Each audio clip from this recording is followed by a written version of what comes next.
Hi, welcome to NAB 2017. I'm Joe O'Halloran, Editor-in-Chief of Rapid TV News, and I'm here with Rohit Mehra, SVP of Americas of Conax. Welcome to NAB. Thank you, Joe. It's a pleasure. It's been another fascinating year so far, and the industry is accelerating. What do you see as the fundamental trends and dynamics occurring in broadcast generally? Well, there's been a lot of changes that we've seen in the last couple of years.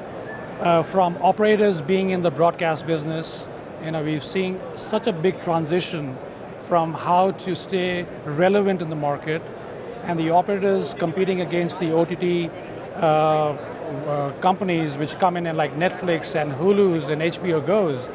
So this transition which has happened in the last 1.5 years to 2 years has been immense.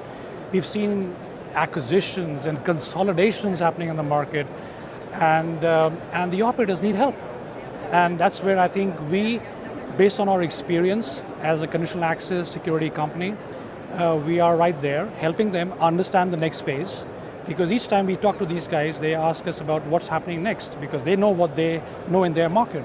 But in order to scale, they really need a global approach. Interesting you say that, and we're here in America. The pillars of security change. So what in Conax Americas, what are you seeing happening as there just more and more 4K, for example? 4K is great, it's happening. We see 4K TVs and we see reports coming out.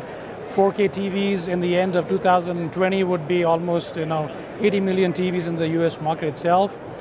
That's great. But at the end of the day, somebody needs to put the 4K content onto that TV set. And that's the operator. Whether it's the operator being just using his pipe, or the operator actually controlling the 4K content and pushing it through on his own pipe and making something out of it. So we've seen the operators come to us. This transition from cable broadcast, which is the legacy in this part of the world, into IP has been a big challenge. It's not a challenge for the likes of Comcast. Comcast has its X1 platform. They know exactly what to do. They have the investments in the ground. But when you start coming down to the tier 2s and the tier 3s, that's where they have been kind of handheld till now with Ares and Cisco. They've done a great job in the market.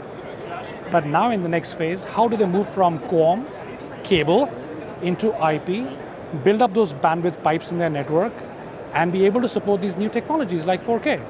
That's the huge opportunity for you guys, though. Absolutely. So when we saw that coming in, and we partnered with with a company that we have been working with now for over 10 years now, in the Americas region, and the whole idea was, let's find the optimum and the easiest way that we can help these operators transition from QAM to IP.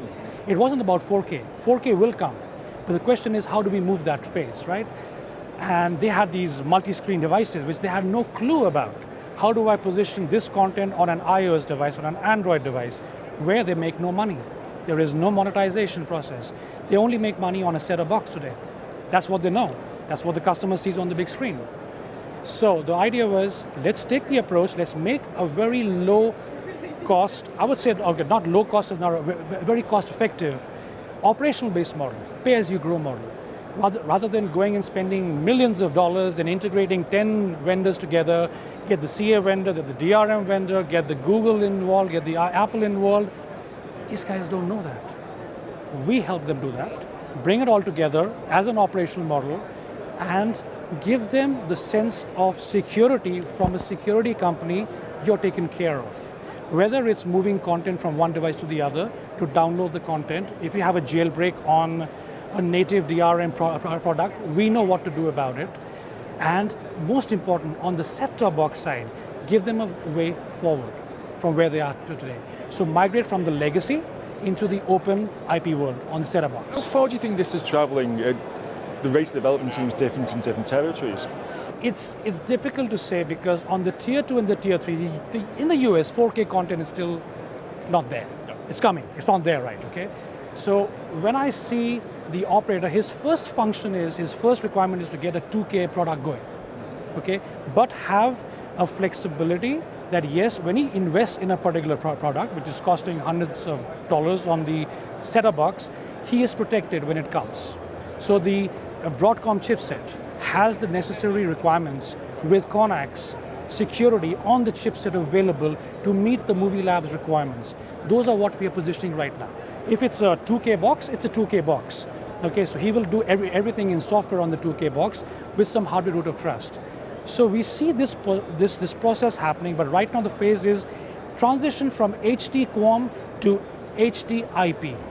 This is the first phase that this market needs right now, and we're giving that to them.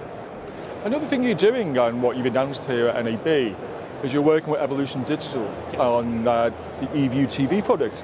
Now, we know you've got a great legacy within the DRM world. Yes. What type of DRM activity are you doing on this project? Yes, very good question. So when it comes to, as I just kind of mentioned to you, is that we believed as Conax, we've been through the phase of making our own DRM. Conax, Nagra have their own platform, own DRM platform. But with the likes of Google, Apple, and Microsoft playing in their silos, they are making everything available with their own DRM technologies on their own hardware root of trust platforms. There is no point for the likes of Nagra, Conax, or anybody else trying to take it one step above, because we don't get the hardware root of trust on that device. But the DRMs lack a lot of things. There are a security element to it, but they lack a lot of things like business rules, revocations. They lack device authentication. On an Android device, how do you authenticate the device if somebody uses the PlayReady client on it or a Widevine client on it? How do you authenticate it, twice or once? So this is what we are doing in this market, making it easier as a multi-DRM. So our first focus is multi-DRM for multi-screen devices on the legacy boxes, which is the TiVo boxes that we work with Evolution. It's going to be a PlayReady client, which is already existing on the legacy boxes. If there is a new box that is coming to the market, we are building it in our connected access client onto that particular box, either in software with some hardware root of trust. So the value of managing content across set-top box, which is the major element, and multi-screen devices is what we're doing with Evolution. How long's the project due for? How many years in advance? Okay, so the whole concept of eView began middle of 2016, or I would say early 2016 it began in February, when we announced it actually. And then it's been about getting the operator to understand what we're trying to do in the market. Because there have been other vendors trying to pitch their own solutions. And we were basically the underdogs, we meaning Evolution, being an underdog in the market, likes of the Sea Change and the others who have well-established products, clients in the market. So it took us time to establish that relationship, build confidence in what we are doing. So it began in 2016. I think from that to now, having 13 customers on board is just showing that there's a value in what we are trying to talk to the market about. And also, we have more than 20 customers in total that are actually signed up.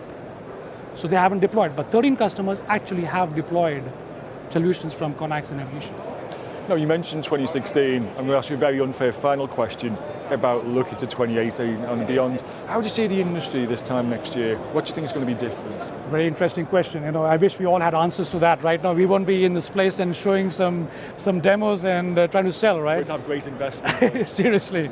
But honestly, what we see in this specific market, which I'm in charge of, that there will be a transition to IP definite. There will be these operators building their pipes, making more and more bandwidth available to the last mile. But what will come out in the next 1.5 years is relevance of the operator, which the operator is scared about, is going to go away. I don't believe that's going to happen, or we don't believe that's going to happen. We are here to protect that relevance of the operator to the last customer, because that's the relationship. The relationship is between the customer and the operator. Where he goes, he fixes the cable, he fixes the Wi-Fi. And that relationship, we will try to make sure that the operator is relevant to the customer, okay? Whether it's Google going to come in, it's Apple TV going to come in, all these devices will come in, but those will be tertiaries or secondaries in the house. The operator still will dictate and aggregate content. And I see that happening in 2018 and 2019. Well, that's where we put our money. There you go. Rohit, thank you very much. Pleasure. Thank you very much. And thank you for watching. Thank you.